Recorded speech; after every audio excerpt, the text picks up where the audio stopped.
Hello students, welcome back. बेटा, आज business studies के रिवीजन का फर्स्ट लेक्चर है। अभी हमने बेटा सारी के सारी बुक रिवाइज करनी है, 12 के 12 चैप्टर। 100% कोर्स कवर तो करना ही करना है, पर बेटा इतना काम तो मेन बैच में कर लिया था, अब एक्स्ट्रा क्या। तो एक्स्ट्रा के तौर पे बेटा सबसे पहले 13-14 साल के पेपर मैंने 15 साल के बोले थे कि आपको कराऊंगा। इस बार अरियन ने पिछला 1 साल हटा दिया बिजनेस स्टडीज में से। ये चैप्टर वाइज क्वेश्चन पेपर है बेटा सीबीएसई के। और चैप्टर वाइज करने का फायदा यही है, जैसे मैंने इकोनॉमिक्स के बैच में बोला कि अगर मैं किसी बच्चे के सामने भी डाउनलोड कर दूं, आज की तारीख में यार इंटरनेट फैसिलिटी सबके पास है, चलाना सबको आता है। अभी मैं लिखूंगा पिछले 15 साल के पेपर डाउनलोड कर दूंगा, पर बेटा आप हेल्पलेस फील करते हो अगर आप प्रिंट भी निकाल दो। आपको लगता है यार कैसे करूं, कोर्स तो पहले खत्म कर लूं, पहले पूरा सिलेबस तो रिवाइज कर लूं, तब अटेम्प्ट करना शुरू करूंगा। बेटा तब तक 12 चैप्टर करोगे, तब तक पहला दिमाग से निकल जाएगा, दूसरा दिमाग से निकल जाएगा, ये रिटेंशन पावर लिमिटेड रह जाती है हमारी। तो बाबू बात फिर सिंपल सी यही है, ये चैप्टर वाइज है। आपको लगता है आपने स्टाफिंग पहले पढ़ लिया, चलो जी स्टाफिंग के ही सारे क्वेश्चन करते हैं, यानी कि करने का हमारा सीक्वेंस तो वही रहेगा। पहले नोट से सारा कर लो, नोट से सारा याद कर लो, फिर एपीसी की सारी केस स्टडीज कर लो, फिर आ जाओ यहाँ पर, फिर पिछले 15 साल के पेपर कर लो। मैं भी देखना चाहता हूँ ऐसा कौन सा क्वेश्चन है जो सीबीएसई नया बनाता है और आपसे होता नहीं। इतना दिमाग खुल जाएगा बेटा, खुद ब खुद सब होने लगेगा। ठीक है जी। और सिर्फ ये एक लिमिट नहीं है, मैं बता चुका हूँ इको के बैच में भी, सैंपल पेपर अभी और लगवाऊंगा, मार्केट में अवेलेबल ना होने के कारण अभी एक ही लगवाया।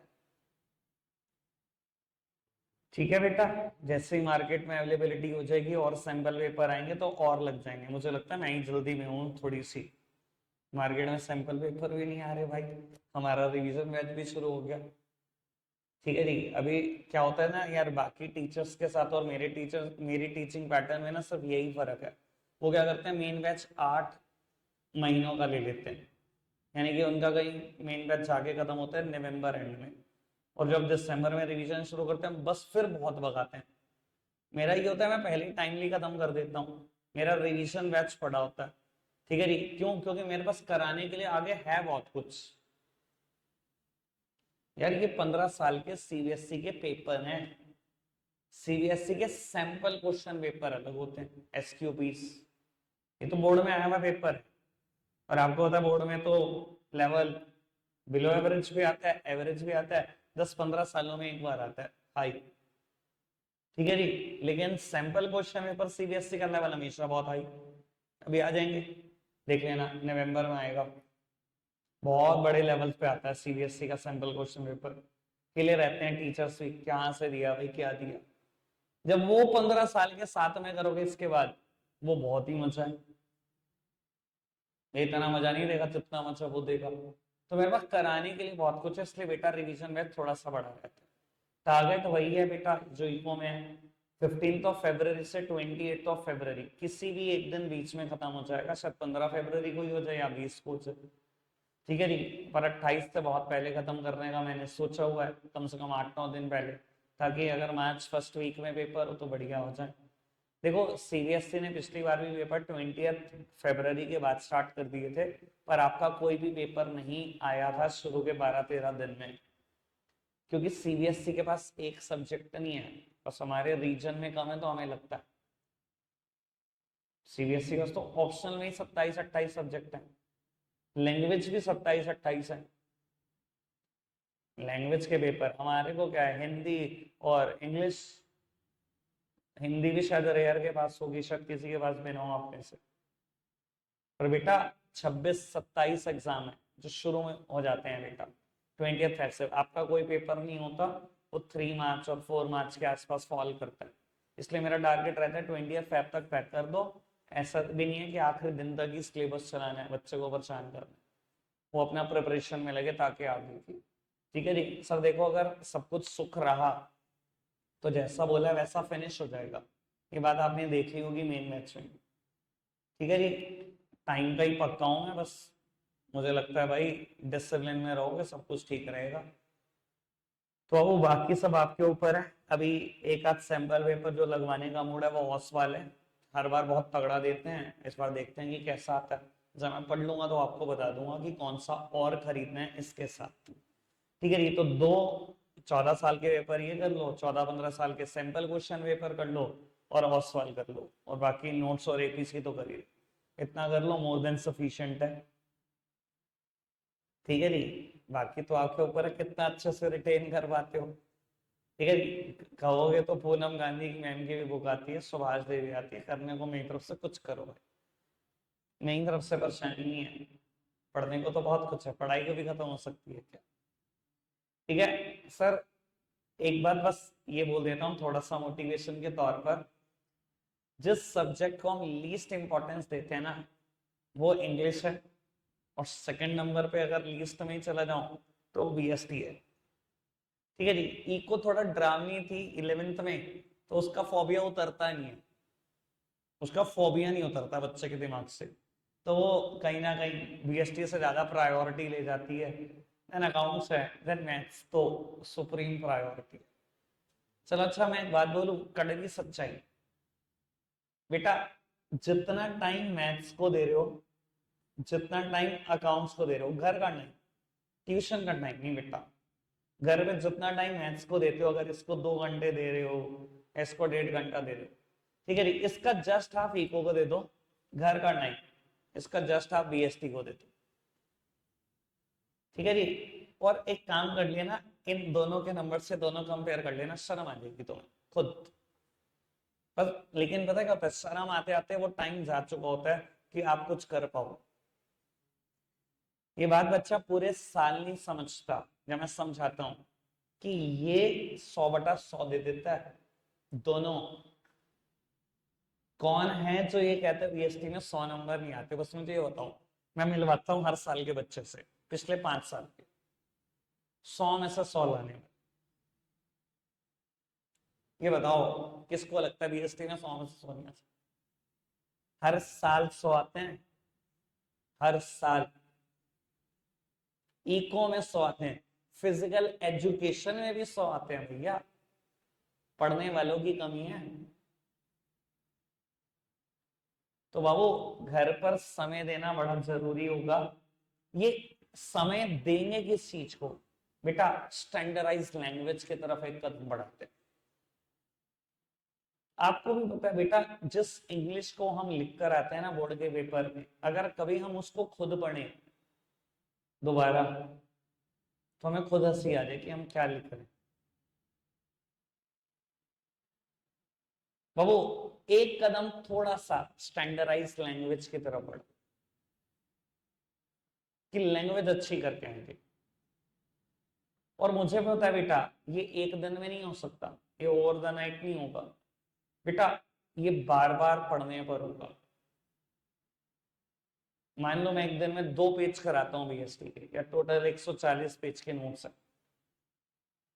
एक दिन में एक भी हो गया तो भाई 4.5 महीने में बहुत आराम से खत्म होता है। पर एक दिन में मान लो 2 होंगे, ठीक है जी, उसके अलावा बहुत कुछ जो बताया इतना सब कुछ वो होगा। यार एक दिन में 2 पेज तो पढ़ सकते हैं। अभी देखो मैं बताता हूँ, अभी मान लो आज मैं 2 पेज कराता हूँ और अगर आप जाकर 2 पेज पढ़ते हो बेटा, फिर अभी प्री बोर्ड आएंगे आपके, फिर आपको वो 2 पेज पढ़ने का मौका मिलता है, और फिर बेटा प्री बोर्ड 2 आएंगे, फिर 2 पेज पढ़ते हो, फिर बोर्ड्स आएंगे बेटा और उसमें भी 2 बार पढ़ते हो, एक बार पहले पढ़ते हो और एक बार रिवाइज करते हो। सर हम 4 से 5 बार वो 2-2 पेज पढ़ते जाएंगे, आपको नहीं लगता कि कुछ तो बैठेगा, कुछ तो लैंग्वेज स्टैंडर्डाइज हो जाएगी, कुछ तो इम्प्रूव हो जाएगा। तो यही मैं कह रहा हूँ, ओवर द नाइट कुछ नहीं होगा। आप सोचो मैं सिर्फ बोर्ड में पढ़ लूँ यार ये लैंग्वेज, घर तो मैं कभी कुछ ना पढ़ू, जो भैया ने बता दिया ठीक है मुझे समझ में आ गया। मैं कह रहा हूँ कंसेप्ट तो मेन बैच में भी क्लियर थे, प्रॉब्लम तो वहां नहीं आई, प्रॉब्लम यहाँ भी नहीं आएगी, कंसेप्ट तो वही है सेम। बस फर्क इस बार डालना है जो लैंग्वेज में डालना है, थोड़ी सी स्टैंडर्डाइज कर लो अपने आप, वो आप 100 की तरफ कदम रखना शुरू कर दो। ठीक है जी। विद दिस इंट्रोडक्शन स्टार्ट करते हैं बेटा चैप्टर। सबसे पहले बेटा चैप्टर नंबर 2 ही रिवाइज कर रहे हैं, प्रिंसिपल्स ऑफ मैनेजमेंट, क्योंकि मुझे लगता है यार एक बहुत बड़ा अरसा हो गया, मैं करा सकता था स्टार्टिंग पहले, आप सबका फेवरेट चैप्टर, और मुझे लगता है एक बहुत बड़ा अरसा हो गया यार कि हमने प्रिंसिपल ऑफ मैनेजमेंट कभी नहीं उठाई, बीच में कभी मौका ही नहीं मिला। तो बाबू अब उठा लेते हैं, अब पढ़ लेते हैं इसको बहुत तरीके से, प्रिंसिपल्स ऑफ मैनेजमेंट को। तो बेटा सबसे पहले कुछ इंट्रोडक्शन दे देते हैं। बेटा मैंने अभी चैप्टर नंबर 1 स्टार्ट नहीं किया, मैंने ना अपना चैप्टर नंबर 1 के बारे में कुछ बताया। जो लोग फर्स्ट टाइम व्यूअर हैं उनको लग रहा है कि कुछ छूट गया हमारा, चैप्टर नंबर 1 नहीं हुआ, सीधा चैप्टर 2 से स्टार्ट कर रहे हैं और 100% समझ में आ जाएगा। इसमें कभी ना समझ में आने जैसी कोई चीज ही नहीं होगी, तो दिक्कत आएगी। तो देखते हैं। तो बेटा principal of management versus principle of science, सबसे पहले कुछ बात करते हैं। बेटा एक सिमिलैरिटी की बात बोलता हूं और एक डिफरेंस की बात बोलेंगे, उसके बाद चैप्टर शुरू करेंगे। बेटा प्रिंसिपल चाहे मैनेजमेंट का है जो आज पढ़ने जा रहे हैं, चाहे साइंस के प्रिंसिपल है जो 9th-10th में पढ़े थे, बेटा प्रिंसिपल कोई भी हो ओवर द नाइट डेवलप नहीं हो सकता। कोई भी प्रिंसिपल बनाना हो बेटा बहुत सारी टेस्टिंग लगती है, बहुत सारी एक्सपेरिमेंटेशन, बहुत सारी ऑब्जर्वेशन, बहुत सारी फाइंडिंग्स लगती है। प्रिंसिपल कोई एक दिन का काम नहीं है, कोई साइंटिस्ट ऐसे नहीं हुए जिन्होंने एक एक्सपेरिमेंट किया और जो रिजल्ट आया बोल दिया अगले दिन से प्रिंसिपल है जी, हमेशा ऐसा ही रिजल्ट आता है। एक एक्सपेरिमेंट के रिजल्ट को आप प्रिंसिपल नहीं बोल सकते, कहीं कहीं सालों की मेहनत है, शायद किसी किसी एक्सपेरिमेंट को कामयाब होने में बेटा 800 एक्सपेरिमेंट लग जाते हैं, किसी किसी को कामयाब होने में 1000 एक्सपेरिमेंट लग जाते हैं, प्रिंसिपल बनने में इतना समय लगता है। ठीक है जी, आपको तो पता नहीं ऐसा पता है कि नहीं पता, मैंने तो ऐसा बहुत पढ़ा भी है, सुना भी है कि साइंस में मोस्ट ऑफ द चीजें कामयाब तब हुई, मोस्ट ऑफ द एक्सपेरिमेंट के रिजल्ट तब आए जब साइंटिस्ट फ्रस्ट्रेट हो गए थे। पता है आपको, ऐसा सुना है क्या आपने? ऐसे किसी चीज पर कोई एक्सपेरिमेंट कर रहे हैं, रिजल्ट नहीं मिल रहा, रिजल्ट नहीं मिल रहा, बहुत परेशान है, फ्रस्ट्रेट हो गए, कोई चीज उठाई और फेंक के मारी, और वो फेंक के मारी क्या ऊपर वाले ने मदद करी पूरी, आपके दिमाग में ऐसा कुछ डाला कि आप फेंक के मारो, वो फेंक के मारी, जिस जगह पे आप एक्सपेरिमेंट परफॉर्म कर रहे थे वो कहीं सही जगह पर प्लेस्ड हो गया और वैसा ही रिजल्ट आ गया जैसा आप सोच रहे थे। कितनी बार ऐसा हुआ है साइंस में, मतलब फ्रस्ट्रेशन का लेवल सोचो, सालों साल लग जाते हैं साइंटिस्ट को, और साइंटिस्ट की शक्लें भी आपने देखी होंगी बेटा, या तो पूरे बाल यहाँ तक हैं या पूरे गंजे, कि समय ही नहीं मिला। ठीक है जी, बाल कटवाने का समय ही नहीं मिला तो बाल यहाँ तक हो गए। ठीक है जी, और कईयों ने सोचा समय बर्बाद ही क्यों करे, तो पहले गंज से हो गए। ठीक है जी, तो बाबू प्रिंसिपल कोई भी हो ओवर द नाइट नहीं बन जाता, प्रिंसिपल चाहे साइंस का चाहे मैनेजमेंट का, बहुत सारी टेस्टिंग, बहुत सारी ऑब्जर्वेशन लगती है। सिमिलैरिटी बाबू, अगर मैं बात करूं डिफरेंस की, तो बेटा principle of science exact result देते हैं, बिल्कुल एग्जैक्ट बेटा, 100% सिचुएशन में ट्रू है, एग्जैक्ट रिजल्ट देंगे। ठीक है ना, वाटर को 100 डिग्री सेल्सियस पे बॉईल करो, इवेपोरेट हो जाता है, कहीं चले जाओ दुनिया में इवेपोरेट हो जाता है, मतलब हो जाता है। ठीक है जी, but principle of management are applicable on human being, human behaviour. ये प्रिंसिपल किसी कोई चीज पे नहीं लगाए जाते बेटा, ये ह्यूमन बीइंग ह्यूमन बिहेवियर पे लगाए जाते हैं। अगर ह्यूमन बीइंग ह्यूमन बिहेवियर पे लगाए जाते हैं तो आपको क्या लगता है ह्यूमन एक जैसा रिजल्ट देगा? ह्यूमन एक जैसे नेचर का है पूरी दुनिया में? सर आपको पता है आप जितने बैठे हो सब यूनिक पर्सनालिटी हो, शायद एक प्रिंसिपल में किसी पे लगाऊं जो रिजल्ट आए, दूसरे पे लगाऊं शायद वो रिजल्ट ना आए। साइंस के प्रिंसिपल एग्जैक्ट रिजल्ट देते हैं, और बेटा principal of management exact result नहीं देते, और ये 100% सिचुएशन में ट्रू भी नहीं है। मैं बता दूंगा जब वक्त आएगा कि क्यों ट्रू नहीं है 100%। ठीक है जी, तो बाबू मैंने एक बात सिमिलैरिटी की है, एक बात डिफरेंस की है। ठीक है जी, जब समय आएगा तो मैं सारी बातें करूंगा बेटा और खुल के करूंगा बात। अभी हम सीधा शिफ्ट कर रहे हैं प्रिंसिपल्स के ऊपर कि हमें कितने प्रिंसिपल्स पढ़ने हैं। बेटा हमारे कोर्स में दो लोगों के प्रिंसिपल हैं, FW टेलर और बेटा हेनरी फ्योल।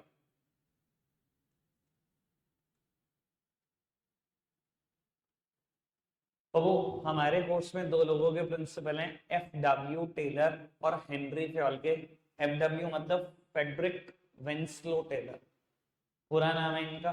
खैर उससे कोई फर्क नहीं पड़ता, पर बात तो ये है कि यार हमें उन चीजों पे जज किया जाता है कि मैं क्या बोलूं। लास्ट ईयर एक स्कूल के प्रैक्टिकल चल रहे थे, तुम्हारा ही है वो मारुति स्कूल। भाई साहब प्री बोर्ड में क्वेश्चन करा जा रहा है प्रैक्टिकल में, FW टेलर जी का जन्म कहाँ हुआ था। It is business studies. Seriously कोई तुक है इस चीज का कि उनका जन्म कहाँ हुआ, किस सन में हुआ। लेकिन छोड़ो यार, मैं क्या बोलूं। F1 मार्कर्स के नाम पर ना एक्सप्लॉइट किया जाता है बच्चों को। बिजनेस स्टडीज की नॉलेज चेक करो ना, दम है तो करेंगे बात, बताएंगे बच्चे। तो बाबू ये सिर्फ एक्सप्लॉइटेशन है, ठीक है जी। मैं तो कभी ऐसे क्वेश्चन में बिलीव करता नहीं, बोर्ड भी नहीं देता, ठीक है जी। वो वजह एक्सप्लॉइटेशन के नाम पे जिनको जो करना है वो करेंगे। बेटा FW टेलर के प्रिंसिपल और फ्योल के प्रिंसिपल में कुछ फर्क है, ये फर्क आज ही समझ लो, इसका डिस्कशन नहीं मैं कल चाहता। बेटा टेलर ने जो प्रिंसिपल दिए ना, ये टेस्टिंग पर दिए, ये एक्सपेरिमेंटेशन पर दिए।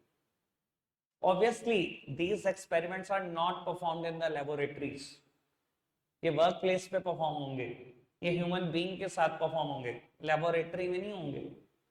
बट जो फ्योल ने प्रिंसिपल दिए, ये बेटा टेस्टिंग और एक्सपेरिमेंट पर नहीं थे, ये ऑब्जर्वेशन पर थे, ये फाइंडिंग्स पर थे।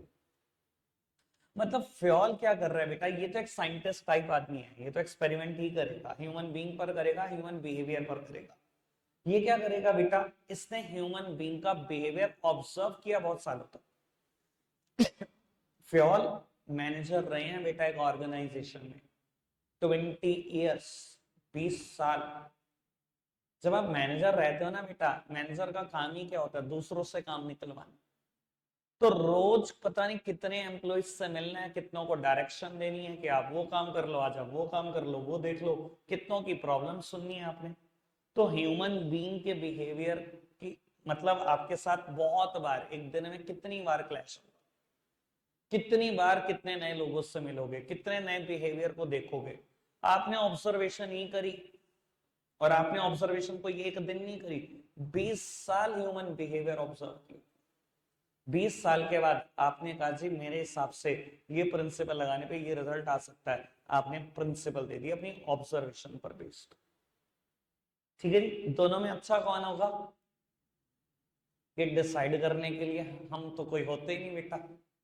आप और मैं क्या मजाक, 20 साल अगले की जिंदगी के हैं, पता नहीं कितने एक्सपेरिमेंट हैं, हम कौन। तो बेटा दोनों ही बेस्ट हैं, बस कुछ जगहें ऐसी हैं जहां इन दोनों में भी आपसी मतभेद है, मतलब कॉन्ट्राडिक्शन में इनके प्रिंसिपल। जिनको याद है उनको याद है, ठीक है जी। कॉन्ट्राडिक्शन में ये भी प्रिंसिपल दे बैठे हैं, इसकी कुछ और ओपिनियन थी, तो वहीं पर बेटा फ्योलॉजी की कुछ और ओपिनियन थी, ठीक है जी। जब वो डिफरेंस आएगा, जब वो मतभेद आएगा, तब उसके बारे में भी विचार करेंगे। अभी आगे बढ़ाते हैं, हमने पढ़ना क्या है बेटा आज। टेलर ने ना बेटा 4 प्रिंसिपल्स दिए, और इसके प्रिंसिपल्स को बोला जाता है principal of scientific management. Scientist आदमी है, वहीं से ही याद रहेगा, प्रिंसिपल ऑफ साइंटिफिक मैनेजमेंट। और बेटा 7 दिए टेक्निक्स, ठीक है जी। और यहां पर बेटा फ्योल ने दिए हैं 14 प्रिंसिपल। इनके प्रिंसिपल को बोला जाता है प्रिंसिपल्स ऑफ मैनेजमेंट भी बोलते हैं कुछ लोग, प्रिंसिपल ऑफ जनरल मैनेजमेंट भी बोल सकते हैं। Principal of scientific management, principle of general management, ठीक है जी। 99% ये दोनों एक दूसरे के सिमिलर हैं। वो जो 1% मतभेद है, आपको ही पता है बेटा, वो 99% चीजें नहीं पूछी जाएंगी, और जो मतभेद है वो ज्यादा टीचर को अट्रैक्ट करते हैं, ठीक है जी। आओ जी श्री गणेश करते हैं। सबसे पहले बेटा first principle of scientific management मतलब टेलर के प्रिंसिपल पढ़ने जा रहे हैं। प्रिंसिपल का नाम है बेटा science not rule of thumb. Science not rule of thumb. बेटा टेलर बोलता है in order to increase efficiency of the organisation rule of thumb method should be substituted with science. बेटा ऐसा बोला जाता है आपको कि कहीं पर भी ना ये मत लगाओ रूल ऑफ थंब। बेटा रूल ऑफ थंब मतलब अंगूठे छाप की तरह काम करना। साइंस मतलब साइंटिफिक एनालिसिस ऑफ बुक। बेटा टेलर का कहना है कि आपको हर जगह पर साइंस लगानी है। बेटा आप मैनेजर की कुर्सी पर, आप टॉप लेवल की कुर्सी पर बैठे इसीलिए हो कि आपके पास इतना दिमाग है कि आप हर चीज में साइंस लगा सकते हो, हर चीज को साइंटिफिक एनालिसिस से परफॉर्म कर सकते हो। रोल ऑफ थंब नहीं लगाना, इसको सब्स्टिट्यूट करना। ये रोल ऑफ थंब क्या चीज होती है? बेटा रोल ऑफ थंब मतलब दो बातें, दोनों में से कोई सोच लो। हिट एंड ट्रायल लगाना, हिट एंड ट्रायल मेथड को भी रूल ऑफ थंब बोला गया, पर्सनल जजमेंट को भी रूल ऑफ थंब बोला गया। बेटा हिट एंड ट्रायल क्या होता है? आप मान लो मैनेजर की कुर्सी पर बिठाए गए हो और एक चीज को प्रोड्यूस करने के ना चार मेथड है, ठीक है? आपने कहा जी अपने एम्प्लॉइज को मेथड 1 लगा दो, बिना कुछ विचार करे आपने कहा जी मेथड 1 लगा दो। जब आपको रिजल्ट नहीं मिले तो आपने कह दिया एम्प्लॉइज को मेथड 2 लगा दो। 2 से रिजल्ट नहीं मिले आपने कहा जी 3 लगा दो। 3 से रिजल्ट मिलने लगे आपने कहा जी कंटिन्यू करो। अच्छा एक बात बताओ, ये आपने जो किया ये हिट एंड ट्रायल नहीं है? ये तो हम हिट एंड ट्रायल कर रहे हैं, एक काम ना करा तो दूसरा, दूसरा ना करा तो तीसरा है ही। तो सर अगर यही कर रहा था तो एम्प्लॉय खुद कर लेता। ये तो एम्प्लॉय खुद भी कर सकता है, वो भी पहला लगा के देख ले, नहीं लगेगा तो दूसरा लगा के देख लेगा, नहीं लगेगा तो तीसरा तो वो भी लगा लेगा। आप मैनेजर की कुर्सी पर इसीलिए हो क्योंकि आप साइंटिफिक एनालिसिस कर सकते हो। टेलर कहता है role of thumb method should be substituted with science. ना तो हिट एंड ट्रायल लगाना, बचपन में आपने भी बहुत लगाया। मैं हमेशा पूछता हूं ना, टीचर कहती थी एक स्टेटमेंट देके आपको ट्रू या फॉल्स, बच्चे ने ट्रू, टीचर ने आंख दिखाई, मैंने कहती फॉल्स। हिट एंड ट्रायल मैं तो बहुत कम पढ़ता था बचपन में, तो मेरी माता जी कहती थी ट्रू फॉल्स कभी नहीं है बेटा, या तो सारे ट्रू लिख दो या फॉल्स लिख दो, पास हो जाएगा तू। तो हम तो इसी सारे पास हुए, हमने तो हिट एंड ट्रायल पूरा लगाया। ठीक है जी, तो ये मेरा बचपन की कहानी है। तो वो अब देखो सुनो, पर्सनल जजमेंट क्या चीज होती है? हिट एंड ट्रायल समझ में आया। पर्सनल जजमेंट क्या होती है? मेरा दिल कह रहा है जी ऐसा होना चाहिए, मेरा दिल कह रहा है जी मेथड 2 बहुत अच्छा है, और लगा दिया मेथड 2। बेटा ये दिल कह रहा है, ये नहीं चलेगा यहाँ पर। अगर ऑर्गेनाइजेशन में सच में एफिशिएंसी बढ़ाने का मूड है ना आपका, तो साइंस लगाना पड़ेगा, वरना होगा क्या? 2 मेथड, अगर मेथड 2 आपने 15 दिन भी लगा दिया और 15 दिन के बाद आपको लगा कि रिजल्ट नहीं मिल रहे, 15 दिन में जो रिसोर्सेस की बर्बादी हो चुकी है वो तो कोई नहीं रोक सकता। और उसके बाद आप रूल नंबर मतलब मेथड नंबर 3 पर शिफ्ट हुए, तब जाकर आपको सही आउटपुट मिलने लगा। पर बेटा वो जो 15 दिन में रिसोर्सेस वेस्ट हुए, जो टाइम वेस्ट हुआ, वो तो कोई रिकवर नहीं करा पाएगा आपसे। तो इसी वजह से बोला टेलर ने कि rule of thumb method should be substituted with science. और टेलर यहीं नहीं रुकता, टेलर बोलता है even small to small activity should be scientifically planned, like loading the iron sheet into the box car. कहता हर छोटी से छोटी चीज साइंटिफिकली प्लान होनी चाहिए, चाहे आयरन शीट ही लोड क्यों ना कर रही हो किसी ट्रक में, किसी बॉक्स कार। सर आपने कभी चेयर्स लोड होते हुए देखी हैं किसी ट्रक में? सर कार्टन पैक होते देखा अपने सामने? किसी शॉप पे कोई बिजनेसमैन कार्टन पैक कर रहा हो, मैं कहता हूं बेटा ये एक्टिविटी भी साइंटिफिकली प्लान होनी चाहिए, इस हद तक चला जाता है टेलर। अच्छा नहीं होंगी तो क्या, आप लिख के ले लो, सामान आएगा ही बहुत कम। मैंने तुम्हें पिछली बार भी एग्जांपल दिया था इस बात का समझाने के लिए। एक चिल्ड्रन डे का प्रोग्राम था, मेरे इंस्टीट्यूट में था, तो सबके लिए मोमेंटो बनवाए गए थे बच्चों के लिए। अब क्या हुआ, वो मेरठ से आए एक पर्टिकुलर कार्टन में पैक होकर, ठीक है जी। अब ये देखने के लिए कि सब बिल्कुल ठीक है कि नहीं, कहीं टूटा हुआ पीस तो नहीं, अचानक से ऐसा तो नहीं हो सकता ना प्रोग्राम में उसी कार्टन से निकालना शुरू कर दिया, दे दिया। टूटा हुआ भी हो सकता है क्योंकि बाहर से ट्रांसपोर्टेशन के थ्रू आया। तो मैंने क्या करा, 2-3 बच्चे मेरे साथ बैठे थे जो चिल्ड्रन डे की तैयारी मेरे साथ करा रहे थे। मैंने कहा एक बार सारे पीस निकालो, सब चेक करो अच्छे से, कोई टूटा तो नहीं हुआ। तो हमने सारे निकाले, सब चेक करे बहुत अच्छे से, और मैंने कहा जी वापसी डाल दो इस कार्टन में। जब डालने शुरू करे तो वो साइंस नहीं लगाया, तो हिट एंड ट्रायल लगाया। कोई भी फेंक रहा है, पहले 2-4 मोमेंटो मैंने डाल दिए, 2-4 किसी और ने डाल दिए, किसी भी सीक्वेंस में डाल दिया। भाई साहब वो कार्टन में पूरे नहीं आए। और उसी टाइम मैंने बच्चों को समझा दिया ये हम जो कर रहे हैं ये रूल ऑफ थंब है। वहीं बोला मैंने बच्चों को, मैंने कहा अगर ये साइंस लगाकर पैक होता ना जैसे उन्होंने करके बेचा, तो सारा सामान इसी कार्टन में आया था, और अब वापसी जा रहा तो इस कार्टन में आने का सामान। सेम वे आप खुद सोचो, मैं कहता हूँ एक ट्रक में चेयर्स लोड कर होकर आई हैं बिल्कुल वैसी जैसे वो बंडल बना हुआ है चेयर का, एक के ऊपर एक, एक के ऊपर एक, कितनी सारी चेयर आ जाएंगी। और यही हम सोचे कि नहीं यार एक के ऊपर एक, क्या साइंस लगाने की, हिट एंड ट्रायल लगाते हैं। एक चेयर फेंकी किसी ने, दूसरे ने उसके ऊपर फेंकी, तीसरे ने फिर फेंकी। सर कितनी आएंगी, 20% भी नहीं आएंगी उसका। सिस्टम से लगाते तो जितनी आती है उसका 20% भी नहीं आएंगी। रैंडमली फेंक के देख लो सारी चीज। सेम बात कार्टन्स के साथ है। मैं देखता हूँ बिजनेसमैन को, दिल्ली के जो दुकानदार हैं वो कैसे कार्टन पैक करते हैं। वो तो भैया इतना इतना स्पेस यूज करते हैं, देखा होगा आपने, बहुत बढ़िया आर्ट है ये। और ज्यादातर लोग क्या सोचते हैं कैसे भी फेंक दो सामान तो उतना ही आ जाएगा। बेटा नहीं आएगा, ये आपका बहुत बड़ा भ्रम है। आप रैंडमली कोई भी सामान फेंक कर देख लो, सामान पूरा नहीं आएगा कार्टन में। जिस कार्टन से निकलेगा सामान उसी कार्टन में पूरा नहीं भर पाओगे। तो इसलिए बोला गया हर चीज में साइंस चाहिए, नॉट रूल ऑफ थंब। अंगूठे छाप की तरह काम नहीं करना। क्लियर है जी बात, समझ में आती है बात, आगे बढ़ जाए बेटा। Second principle is harmony not discord. Harmony not discord. बेटा हार्मनी का मतलब पीस, लड़ाई झगड़ा नहीं करना, शांति से रहना। बेटा हार्मनी का मतलब शांति से है, और डिस्कॉर्ड का मतलब लड़ाई झगड़ों से। टेलर कहता है आपस में शांति से रहो, लड़ाई झगड़ा मत कर। ये किसके लड़ाई झगड़े की बात चल रही है बेटा? बेटा आपने ये डायग्राम बहुत बार देखा है, बहुत बार सुना है।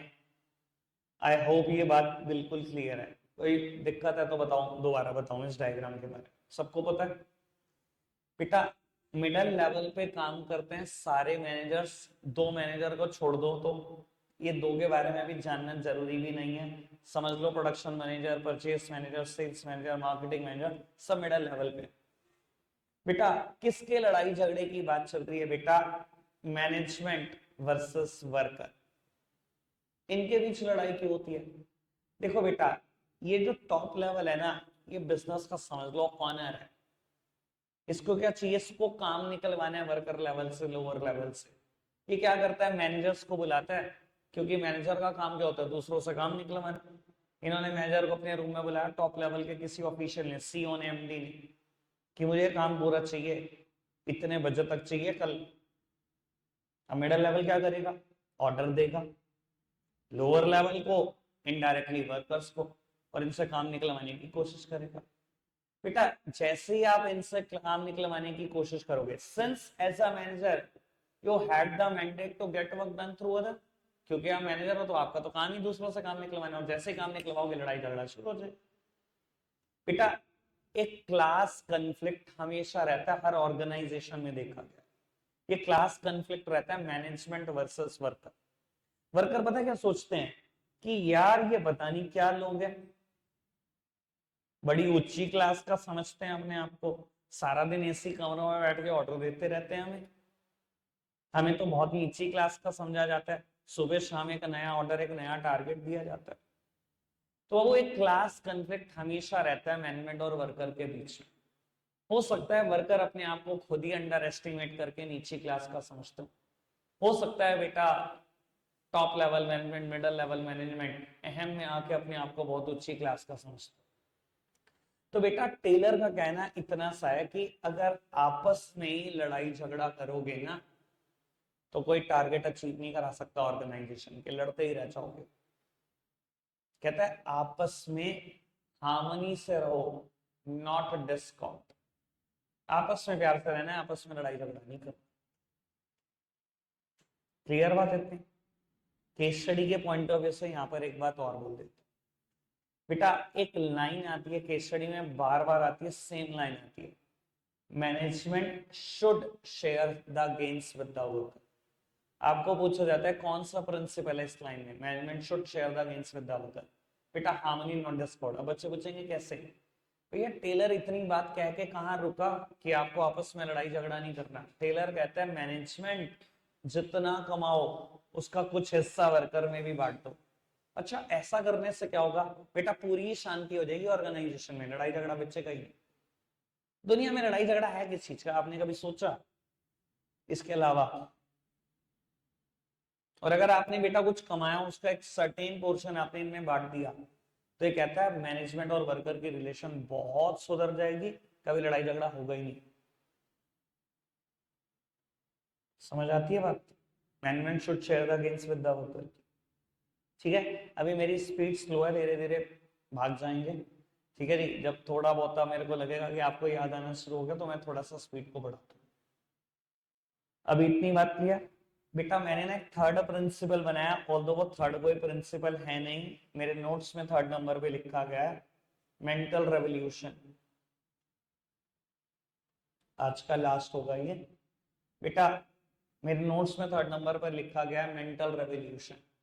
बाबू ये कोई थर्ड प्रिंसिपल नहीं है, it is the part of harmony not Discord. देखो जितना मैंने अभी तक बताया वो एनसीईआरटी में एक पैराग्राफ है, और जो मेंटल रेवोल्यूशन की मैं बात बताने जा रहा हूँ वो दूसरा पैराग्राफ है, हेडिंग यही है। यानी कि अभी जो मैं मेंटल रेवोल्यूशन में पढ़ाने जा रहा हूँ, अगर कल को आपके एग्जाम में आ जाता है और आपसे पूछा जाता है which principle of scientific management is applicable in the above case, तो आंसर मत लिखाना मेंटल रेवोल्यूशन। एनसीईआरटी में ये हेडिंग नहीं है, तो हेडिंग क्या रहेगी बेटा? Harmony not Discord. अब मेंटल रेवोल्यूशन का मतलब समझो बेटा, मेंटल रेवोल्यूशन का मतलब है change in the attitude of both. बेटा मेंटल रेवोल्यूशन एटीट्यूड चेंज करने की बात कर रहा है टेलर। कहता है change in the attitude of both the worker and the management towards each other. both should realize the importance of each other. The management should realize the importance of worker and the workers should realize the importance of management. बेटा ये कहता है अपना ना जो attitude है, जो negative attitude है, बदल दो एक दूसरे के लिए, बिल्कुल बदल दो। देखो आपको क्या लगता है ऑर्गेनाइजेशन इनमें से किसी के भी बिना है? अच्छा एम्प्लॉइज के बिना ऑर्गेनाइजेशन है, चलो एक दिन सबकी छुट्टी करके आप आके देख लो, चल देगी ऑर्गेनाइजेशन? एक्चुअल काम हो जाएगा? काम ही नहीं होगा भैया। ऑर्डर किसको दोगे? ऑर्डर देने वाले तो हैं, दोगे किसको? और मैं कहूँ बेटा एम्प्लॉय सोचे कि हम चला लेंगे, आप आके देख लो, इनको हटा के देख लो, आप चला कर दिखा दो, तो चला तो कोई भी नहीं सकता। तो इसलिए बोला जा रहा है जो नेगेटिव एटीट्यूड है ना एक दूसरे के खिलाफ, खत्म करो, एटीट्यूड बदलो टुवर्ड्स ईच अदर। सबकी इंपॉर्टेंस ऑर्गेनाइजेशन में अलग अलग है। Management should realise the importance of work and the workers should realize the importance of management. ठीक है जी, इतनी बात आज थोड़ा जल्दी वाइंड अप करते हैं, रखते हैं आज के लिए इतना ही है प्यारे बच्चों, बाय बाय।